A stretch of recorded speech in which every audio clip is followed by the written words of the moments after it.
How do you know the name of my kids? Halo guys, selamat datang kembali di channel Bro View.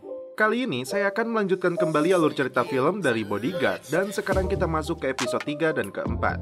Untuk itu sebelum masuk ke ceritanya, seperti biasa siapkan apa? Ya tentunya kopi dan Nutbray untuk menemani kalian dalam menonton alur cerita film ini. Dan sekarang kita masuk ke filmnya.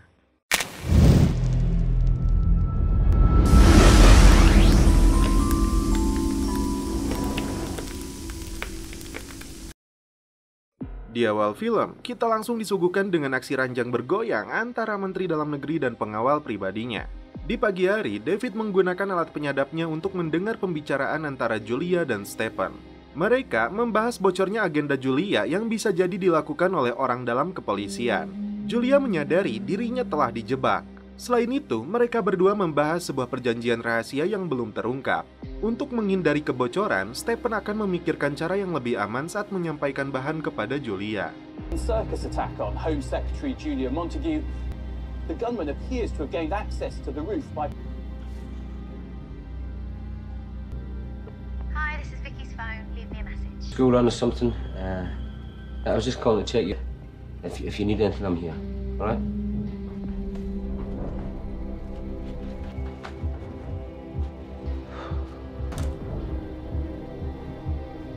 Saat akan memulai agendanya, Julia beralasan ingin ke toilet dulu. Karena tidak ada petugas wanita, David berinisiatif untuk mengawalnya. Di sini, lagi dan lagi mereka pun celepon. David kembali dipanggil atasannya Lauren untuk meminta informasi tentang pertemuan Julia dan Stephen. David mengaku melewatkannya karena sedang berada di kamar mandi. Lauren kembali menekan David jika dia tidak mau melakukan tugasnya, perlindungan terhadap keluarganya tidak lagi menjadi prioritas. Karena anggaran operasional lembaga ini yang terbatas. David juga diberitahu jika SO-15 dari Departemen Kepolisian ingin menanyainya tentang sirkus. Komandan Sharma dan bawahannya Reborn yang bertugas untuk mewawancarainya. David menjelaskan saat kejadian dia menodongkan senjatanya kepada sirkus agar menyerahkan diri. Tapi dia menolak dan memilih untuk bunuh diri. Ternyata David merahasiakan identitas tersangka yang sebenarnya kepada penyidik. Bahkan dia mengaku tidak tahu motif pelaku dalam penyerangan kepada Mendagri. Saat Reborn bertanya, mengapa pelaku yang memiliki senjata runduk modern itu tidak menyerang David? Dia beralasan senjatanya telah dikemas dan tim ARV yang berada di bawah sudah mengepung lokasi tersebut. Kesal dengan tekanan dari atasan dan penyidik dari SO-15, hubungan David dan Julia mulai renggang. Apalagi setelah David mempertanyakan lagi dari mana Julia mengetahui nama sekolah anaknya.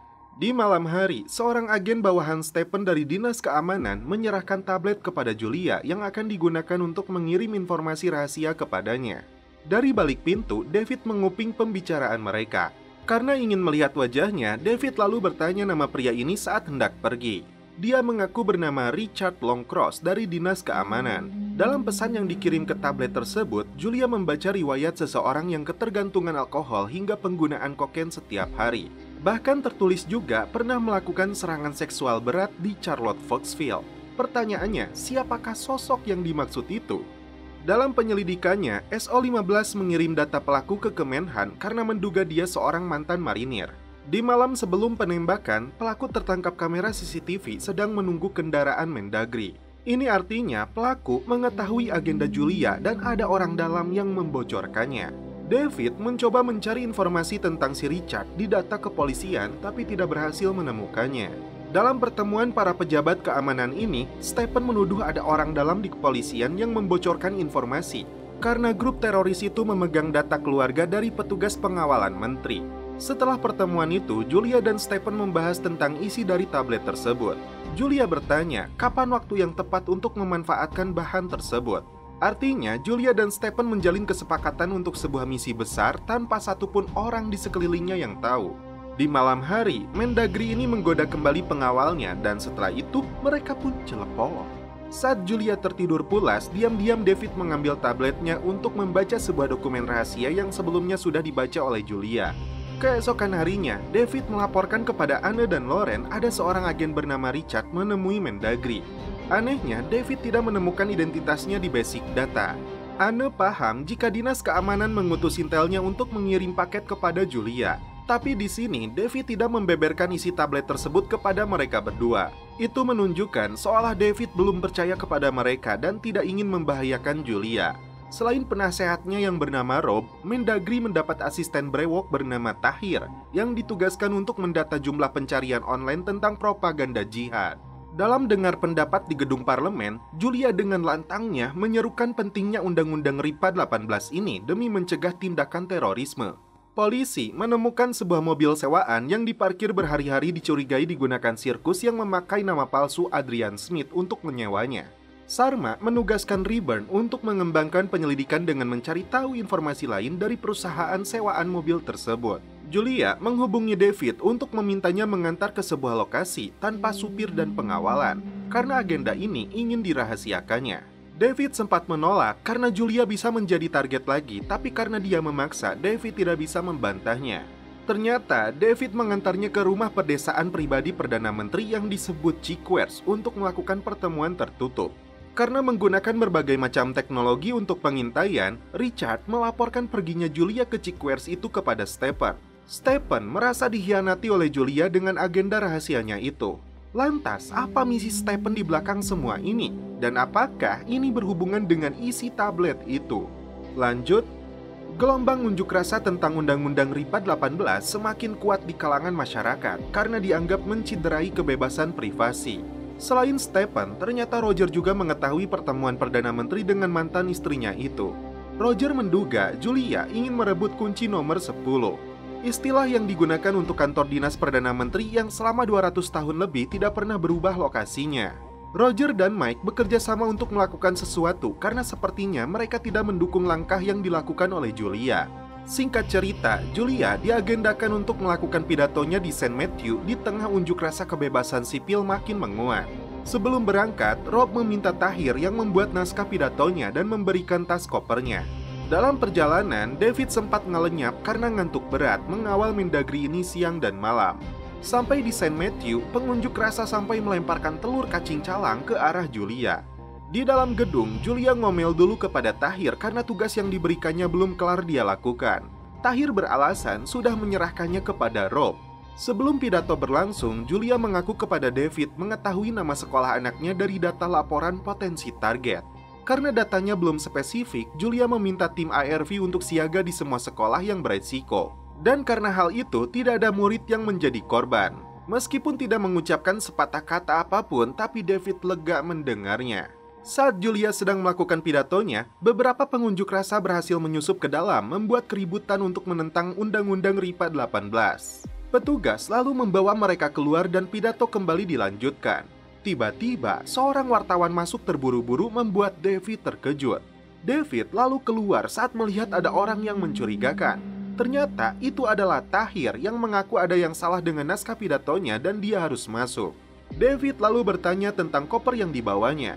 Saat dibuka, ternyata itu hanya berkas penelitian meskipun tidak diperlihatkan juga kepada kita. Saat kembali masuk ke dalam, David melihat Kim berlari ke arah Julia. Sontak, dia pun melakukan hal yang sama dan tiba-tiba ini yang terjadi. Good education.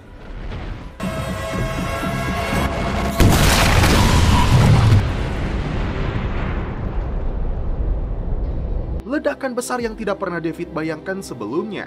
Dia berusaha bangkit untuk melihat keadaan Julia. Puluhan polisi dan ambulan dikerahkan ke lokasi. Tapi, pemerintah merahasiakan kondisi terkini dari Julia yang menjadi salah satu korban. Vicky yang cemas langsung menghubungi David untuk menanyakan kondisinya. Lalu, datang si Roger yang menyalahkan David karena dianggap gagal melakukan tugasnya. Anne sendiri merasa gagal melakukan tugasnya sebagai komandan pencegahan terorisme.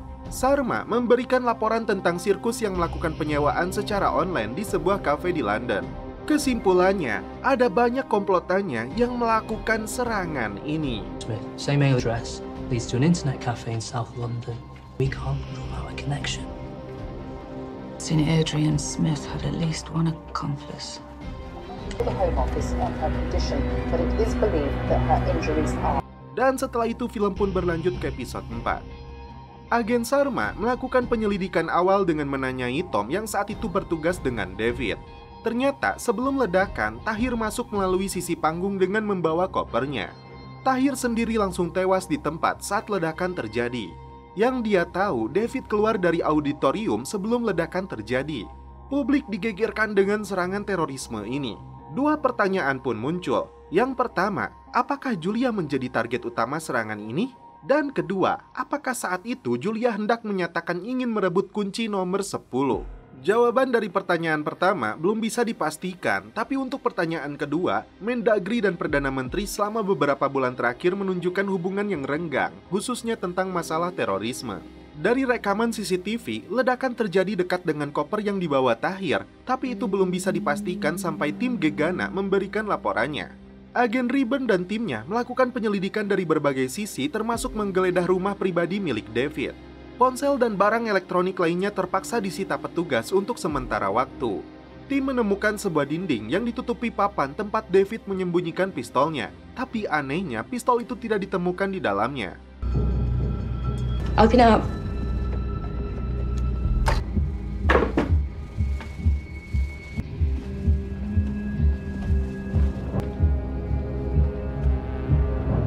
Saat diinterogasi oleh Sarma dan Ribbon, pengawal Mendagri ini baru tahu jika Kim meninggal dunia saat ledakan terjadi. David mengaku keluar dari ruangan pidato karena melihat ada orang yang mencurigakan. Ternyata itu Tahir yang sedang mencari akses masuk ke dalam panggung. David mengaku mengecek isi koper tersebut yang berisi dokumen biasa. Tahir dicurigai karena ledakan ini kemungkinan besar berasal dari koper tersebut. Berbagai dugaan muncul karena serangan terhadap Mendagri ini di saat David menjadi pengawalnya. Ditambah, David seringkali mematikan ponselnya agar GPS-nya tidak terlacak. Selain itu, setelah dibawa ke rumah sakit, David memilih untuk pergi dan tidak melapor kepada unitnya. Tentu saja, fakta-fakta ini membuat kecurigaan mereka terhadap David. Setelah wawancara tersebut, David diantar ke rumah perlindungan keluarganya. Vicky memberinya dukungan dan semangat, tapi David masih merenung karena rasa bersalahnya kepada Julia yang kini sedang berjuang hidup di rumah sakit. Diam-diam, David membawa mobil Vicky untuk kembali ke rumah sakit. Keesokan paginya, para pejabat kembali melakukan rapat koordinasi. Perdana Menteri menunjuk Mike sebagai pejabat sementara Mendagri. Anne membeberkan laporannya jika Tahir diduga melakukan aksi bom bunuh diri saat Julia sedang melakukan pidatonya. Mike tidak percaya karena dia adalah pegawai Kemendagri yang telah melalui serangkaian tes dan penyaringan. Debat terjadi lagi antara Stephen dan Anne. Dinas keamanan ini menyinggung lemahnya pengawal menteri yang gagal mendeteksi bom. Anne balik menyerangnya karena bom itu tidak dipasang sebelumnya tapi dibawa oleh Tahir Mahmud. Anne menyimpulkan pelaku merupakan komplotan yang sama dan otak dari semua insiden ini bisa dihubungkan dalam satu konspirasi. Mike memutuskan penyelidikan ini diserahkan kembali kepada kepolisian. Itu artinya Stephen tidak bisa lagi membual kepada Mendagri. Setelah semalaman menunggu di rumah sakit, David mendengar kabar jika Julia telah meninggal dunia. Perdana Menteri mengumumkan langsung menterinya itu yang tewas akibat serangan bom. David kembali ke rumahnya untuk mengambil pistol yang ternyata disimpan di atas plafon. David mempersiapkan sebuah amplop untuk istri dan kedua anaknya. Ternyata David menggunakan pistol itu untuk menembak kepalanya sendiri. Apakah dia meninggal? Tunggu dulu.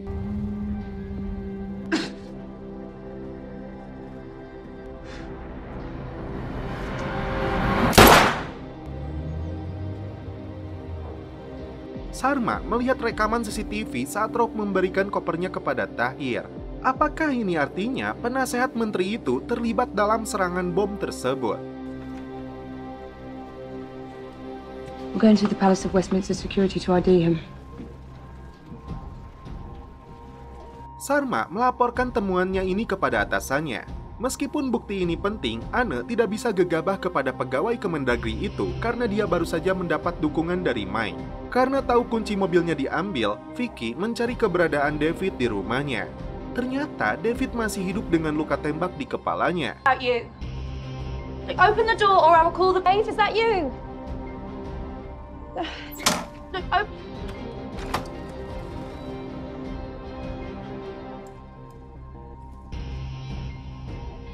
Brass fragments from a case. What? Pistol yang dia gunakan ternyata berisi selongsong pelurunya saja. Vicky sangat terkejut saat mengetahui David berniat untuk bunuh diri. Dia tidak memikirkan kedua anaknya, cicilan rumah, mobil, dan bank Emo. Ternyata David sendiri tidak tahu kenapa pistol itu kosong. David menutupi kepalanya dengan topi agar kedua anaknya tidak melihat luka di kepalanya. Dia pun merasa bersalah kepada mereka berdua. Rob diberitahu Mike jika tim kepolisian ingin melakukan interogasi terhadapnya. Dia menjamin hal ini akan dirahasiakan. Rob sempat menolak karena dia merasa tidak bersalah dan tidak ada hubungannya dengan penyerangan ini. David merasa aneh siapakah yang telah memindahkan lokasi pistol ilegalnya termasuk mengganti pelurunya dengan selongsong kosong. Saat interogasi berlangsung, Rob ditemani pengacaranya. Dia mengaku berada di kantor Kemendagri saat Julia sedang berpidato. Tim lalu menunjukkan foto ketika Rob berbicara dengan Tahir. Dari rekapan ahli gerak bibir, saat itu Rob dan Tahir terlibat adu mulut. Dia beralasan masalah biasa tentang pekerjaan. Saat Rob menjawab pertanyaan koper siapa yang diberikannya kepada Tahir, dia tampak terbata-bata jika koper itu milik Tahir membuat tim curiga. Bahkan Rob menyebutkan tanda kutip kami, bukan saya yang memberikan kopernya. Terlihat juga dari jejak telepon jika Rob menelepon Tahir saat pidato berlangsung. Sarma dan Ribbon melihat juga rekaman CCTV yang berhubungan dengan Tahir dan David saat mencegatnya. Pertanyaannya, jika koper itu memang berisi bom, kenapa David tidak melihatnya? David menemui manajer keamanan hotel tempat Julia tinggal sementara. Dari rekaman CCTV, anehnya David tidak menemukan sosok Richard saat bertemu dengannya di lorong hotel. Sepertinya ada pihak yang sengaja menghapusnya. Padahal tidak ada satupun orang yang mengaksesnya. Karena masih belum menunjukkan adanya bukti kuat keterlibatan Tahir dengan anggota teroris ataupun dengan terduga lainnya, Anne akan meminta bantuan David untuk mewawancarai Nadia yang sampai saat ini masih menutup diri. Saat perjalanan mengantar David, anggota SO-15 ini penasaran mengapa David memakai topi. Saat melihat bekas lukanya, David beralasan karena ledakan dari kompor gas. Ketika wawancara dimulai, David meminta Nadia menjawab pertanyaan yang diajukan. Nadia yang polos dan masih ketakutan ini lebih banyak menganggukkan kepalanya dan gigi deg saat menjawab pertanyaan padahal mesin perekam membutuhkan suaranya. Nadia mengaku bom itu dari suaminya yang diberikan oleh orang lain sebagai hadiah. Saat itu dia pernah dibawa suaminya ke sebuah lokasi parkiran untuk menemui seseorang. Ribbon kemudian menunjukkan beberapa foto termasuk foto Tahir agar Nadia menunjuk salah satunya. Tapi tidak satupun yang dia kenali. Setelah wawancara tersebut, David memberitahu rumahnya disusupi pihak lain. Dan dia mencurigai seseorang bernama Richard dari dinas keamanan yang sebelumnya menemui Julia di hotel. Karena Ribbon merasa tidak berwenang menyelidiki dinas keamanan, jadi dia tidak bisa membantunya. Tapi David bertekad untuk menemukan pelaku pengeboman ini demi menebus rasa bersalahnya kepada Julia. Namun setelah itu, film pun berlanjut ke episode selanjutnya.